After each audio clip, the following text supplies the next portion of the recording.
একটা মেয়েকে যদি পুরো মার্কেটটাও এনে দেয় তারপর তাদের মনে হবে কি যেন বাকি রয়ে গেছে। আমার দশা তার থেকে একটু কম না। কত কিছু যে কেনাকাটা করেছি তারপরও মনে হচ্ছে যা দেখি তাই নিয়ে নিই। আমি তো প্রতিবার মার্কেট করার পর মনে মনে বলি যে আর আসবো না মার্কেটে, কারণ মার্কেটে আসলে এতগুলো টাকা নষ্ট হয়ে যায়। আসলে যা কেনার জন্য মার্কেটে যাই তা কিনি না, নিয়ে আসি অন্য একটা জিনিস। আজকে আমার দশাও তাই হয়েছে। আসসালামু আলাইকুম এভরিওয়ান, কেমন আছেন সবাই? সবাইকে জানাচ্ছি অগ্রিম ঈদ মোবারক। আজকে মার্কেটে গিয়েছিলাম একটা বাহুবলী কানের দুল কেনার জন্য, কিন্তু সেখানে গিয়ে দেখি এত এত ভ্যারাইটিস আইটেম যা দেখে একদম মন ছুঁয়ে যায়। আর কি যে সুন্দর সুন্দর বাচ্চাদের চুড়ি কালেকশন, এখানে বাচ্চা বড় মানুষ সবারই কিন্তু আছে। আর যে দেখেন কত বড় বড় কানের দুল, আর সবগুলো দুলে কিন্তু অনেক বেশি সুন্দর। তবে আমি এখান থেকে একটাও নেব না। আমি তো মনে মনে প্ল্যান করে এসেছি যে আমি একটা বাহুবলী কানের দুল কিনবো, মানে যেটাকে বলে হচ্ছে কানটানা, আপনারা সবাই এক নামে চিনেন। এরপর কসমেটিক্স আইটেম দেখার পর আমি চলে গেলাম একটা থ্রি পিসের দোকানে। এখানে কিছু সুন্দর সুন্দর থ্রি পিস দেখলাম, আর আমার কাছে সবগুলো ড্রেসে অনেক বেশি সুন্দর লেগেছিল। ড্রেসগুলোর কালার কম্বিনেশন এত বেশি সুন্দর ছিল,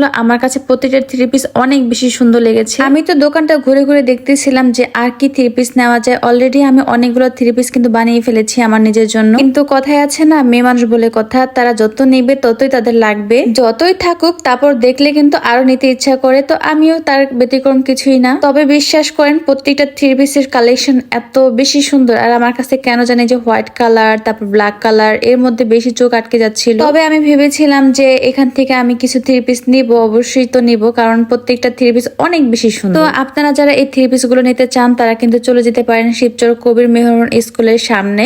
আর ওইখানে কিন্তু থ্রি পিস, কসমেটিক্স আরো অন্যান্য সাংসারিক ভ্যারাইটিস আইটেমও পেয়ে যাবে। একের মধ্যে সব যদি পেতে চান তবে অবশ্যই কবির মেহরুন স্কুলের সামনে গিয়ে আপনারা অন্তত একবার হলো ঘুরে দেখতে পারেন। আর ওইখানে সবগুলা কালেকশনে অনেক সুন্দর, যেমন কানের দুল, তারপর হচ্ছে ঘর সাজানোর জিনিসপত্র, তারপরে ভ্যারাইটিস আইটেম গুলা যে ছিল সবগুলোই সুন্দর ছিল। তবে আপনারা যেতে পারেন। আমার মনে হয় যে ঘোরাঘুরি করে কেনাকাটা না করার থেকে এখানে গেলেই আপনারা সব জিনিসগুলো একসাথে পেয়ে যাচ্ছে। আর সাথে ছিল হচ্ছে ঘড়ি, চশমা, এইসবের দোকানও ছিল পাশে। এত থ্রি পিসের কালেকশনের মধ্যে আমি তো পুরো চিন্তায় পড়ে গেছিলাম যে কোন থ্রি পিসটা নেবো। আসলে ভাবতে পারতেছি না যে কোন থ্রি পিসটা নিলে আমার জন্য বেশি ভালো লাগবে, কারণ সবগুলো থ্রি পিস অনেক বেশি সুন্দর। এরপর ওইখান থেকে আমি বের হয়ে আবার চলে আসলাম হচ্ছে চুড়ির দোকানে। সেখান থেকেও কিছু চুড়ি দেখলাম, আর এই চুড়ির দোকানটা হচ্ছে পৌর মার্কেটের সামনে সম্ভবত। আর হ্যাঁ, আমি কি কি নিয়েছিলাম সেটা আপনাদের বলতেছি। আমি গিয়েছিলাম কানের দুল কিনতে, কিন্তু আমি কানের দুল না কিনে আমি নিয়ে আসছি হচ্ছে একটা গলার লকেট, আর নিয়ে আসছি হাতের একটা ব্রেসলেট, আর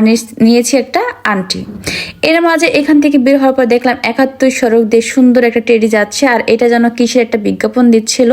তো আর সেই ফাঁকে আমি একটু ভিডিও করে নিলাম, অ্যান্ড শেষ প্রান্তে আমরা সবাই একটু ফুচকা টুচকা খেয়ে চলে আসলাম বাসায়। আজকের মতো এখানে বিদায় নিব। আল্লাহ হাফেজ।